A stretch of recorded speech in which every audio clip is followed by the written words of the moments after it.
آپ کی باتوں کو تسلیم کیا اور کلمہ پڑھ کر مسلمان ہو گئے۔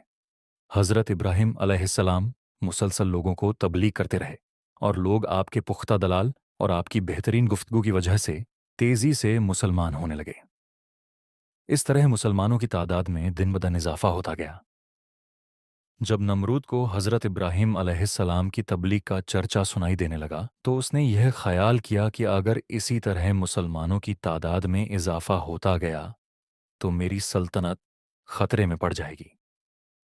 لہٰذا اس نے اپنے آپ کو بچانے کی خاطر حضرت ابراہیم علیہ السلام کو گرفتار کرنے کا حکم دیا۔ نمرود کے حکم کے مطابق حضرت ابراہیم علیہ السلام کو گرفتار کر کے قید خانہ میں ڈال دیا گیا۔ کہا جاتا ہے کہ نمرود نے حضرت ابراہیم علیہ السلام کو آگ سے جلتے ہوئے لوہے کے تندور میں بند کروا دیا۔ کافی دیر کے بعد جب حضرت ابراہیم علیہ السلام کو باہر نکالا گیا تو آپ کو کسی قسم کا کوئی نقصان نہ ہوا تھا۔ نمرود نے یہ حکم دیا کہ انہیں قید خانے میں قید کر دیا جائے اور انہیں ختم کرنے کے لیے کوئی اور خاص حل تلاش کیا جائے۔ چنانچہ حضرت ابراہیم علیہ السلام کو ایک روایت کے مطابق 40 دن اور ایک دوسری روایت کے مطابق 7 سال تک جیل میں بند رکھا گیا، اور پھر ایک دن ایسا آیا کہ نمرود نے حضرت ابراہیم علیہ السلام کو آگ میں جلانے کا فیصلہ کر لیا۔ ایک روایت کے مطابق نمرود نے مقام کوسا جو کفے میں واقع ہے وہاں پر ایک عظیم 4 دیواری تیار کروائی جس کی بلندی 100 گی اجہاز تھی۔ جب یہ 4 دیواری مکمل ہوئی تو نمرود نے حکم دیا کہ اسے لکڑیوں سے بھر دیا جائے۔ یہ 4 دیواری اتنی بڑی تھی کہ اسے 1 مہینے کے اندر لکڑیوں سے بھر دیا گیا، اور جب اس میں آگ جلائی گئی تو آگ کی شدت اس قدر زیادہ تھی کہ اس کے شعلے آسمانوں کو چھو رہے تھے۔ کوئی بھی پرندہ فضا میں اس آگ کے اوپر سے نہیں گزر سکتا تھا۔ ایک روایت کے مطابق یہ آگ 4 سالوں تک جلتی رہی۔ آگ کو تو پوری طرح بھڑکا دیا گیا، لیکن ایک مسئلہ تھا، کوئی ایسا راستہ موجود نہ تھا جس کے ذریعے حضرت ابراہیم علیہ السلام کو آگ میں ڈالا جائے، کیونکہ آگ اس قدر بھڑک رہی تھی کہ کوئی بھی اس کے قریب نہیں جا سکتا تھا۔ لوگ اسی سوچ میں تھے کہ حضرت ابراہیم علیہ السلام کو کس طرح آگ میں ڈالا جائے۔ تب شیطان نے ان کو منجنیق گلیل جیسی ایک بڑی مشین بنانے کا مشورہ دیا اور منجنیق بنانے کا مکمل طریقہ بھی بتا دیا۔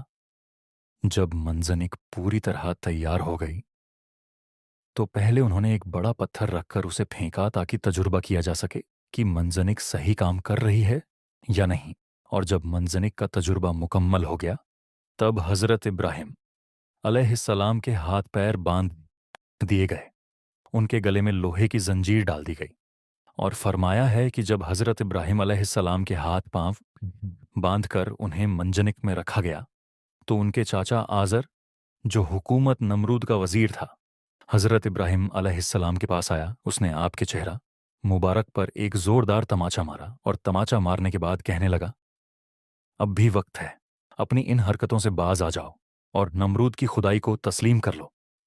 حضرت ابراہیم علیہ السلام نے نہایت جلال سے جواب دیا، جو خدا ہے خدائی تو اسی کی تسلیم کی جائے گی، یہ نہ خدا ہے اور نہ ہی اس کی خدائی تسلیم کی جائے گی۔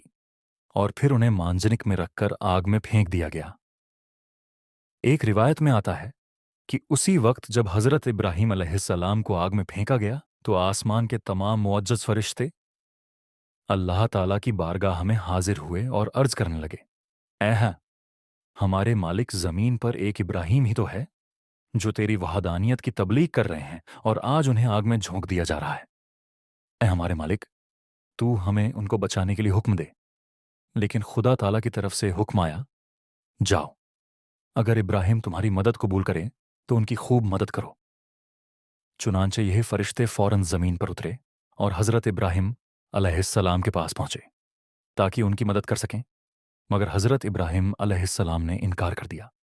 اس کے بعد وہ فرشتے آئے جو ہوا اور آگ پر متعین تھے۔ سب سے پہلے ہوا پر متعین فرشتہ آگے بڑھا اور عرض کرنے لگا، اے ابراہیم، اگر آپ اجازت دیں تو میں ایک تیز آندھی کے ذریعے اس آگ کو بجھا سکتا ہوں۔ لیکن حضرت ابراہیم علیہ السلام نے جواب دیا، میں اس وقت امتحان میں ہوں، اس لیے مجھے تمہاری کوئی مدد نہیں چاہیے۔ پھر پانی پر متعین فرشتہ آیا اور نہایت عزیز سے عرض کرنے لگا، اگر آپ چاہیں تو میں بارش برسا کر اس آگ کو بجھا سکتا ہوں۔ لیکن حضرت ابراہیم علیہ السلام نے فرمایا، مجھے کوئی ضرورت نہیں۔ الغرض، جب حضرت ابراہیم علیہ السلام کو آگ میں پھینکا گیا اور آپ آگ کی طرف تیزی سے جا رہے تھے تو اچانک حضرت جبرائیل علیہ السلام حاضر ہوئے اور آپ کا استقبال کرتے ہوئے عرض کرنے لگے، اے ابراہیم، کیا آپ کو کسی چیز کی حاجت ہے؟ تو حضرت ابراہیم علیہ السلام نے فرمایا، بالکل حاجت ہے، مگر تم سے نہیں۔ حضرت جبرائیل علیہ السلام نے کہا، اچھا ٹھیک ہے، تو پھر آپ اپنے مالک کی طرف رجوع کر لیں اور سوال کریں۔ حضرت ابراہیم علیہ السلام نے مسکرا کر فرمایا، سوال کی کوئی ضرورت نہیں، اللہ تعالیٰ کی ذات کو ہمارا حال معلوم ہونا ہی کافی ہے۔ المختصر، حضرت ابراہیم علیہ السلام دہکتی ہوئی آگ میں جا کر گرے۔ اللہ تعالیٰ نے آگ کو حکم دیا، اے آگ، تو ابراہیم پر ٹھنڈی اور سلامتی والی ہو جا۔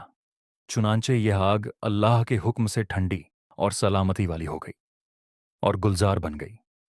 روایت کے مطابق فرشتوں نے حضرت ابراہیم علیہ السلام کو زمین پر بٹھایا اور ان کے آس پاس گلاب اور نرگس کے پھول کھل گئے۔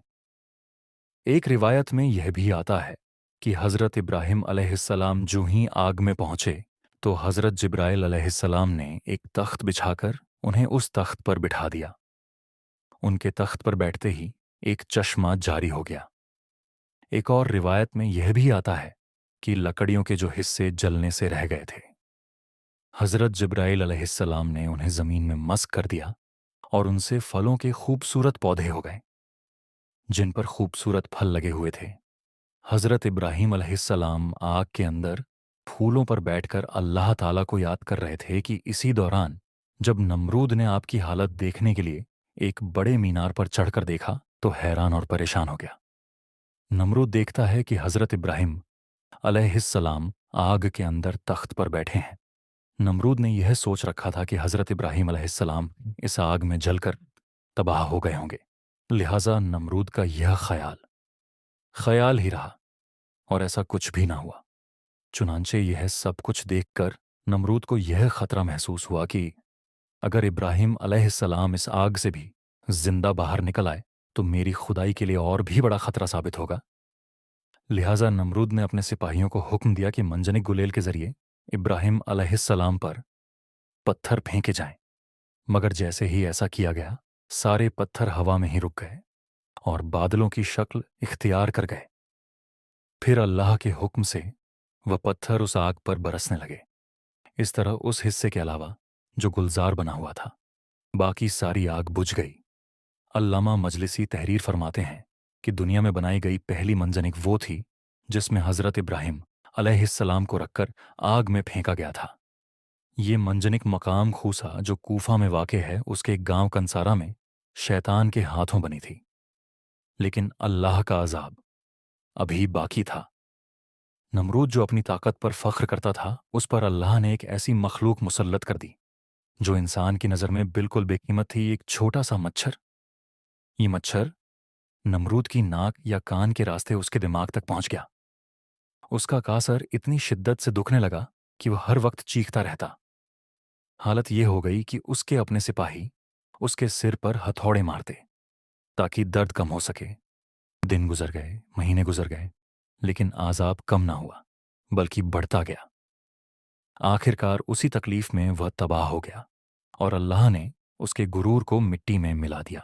یہ عذاب صرف نمرود کے لیے نہیں تھا بلکہ ہر اس شخص کے لیے ایک عبرت ہے جو اپنی طاقت اور دولت پر فخر کرتا ہے اور اللہ کی قدرت کو بھول جاتا ہے۔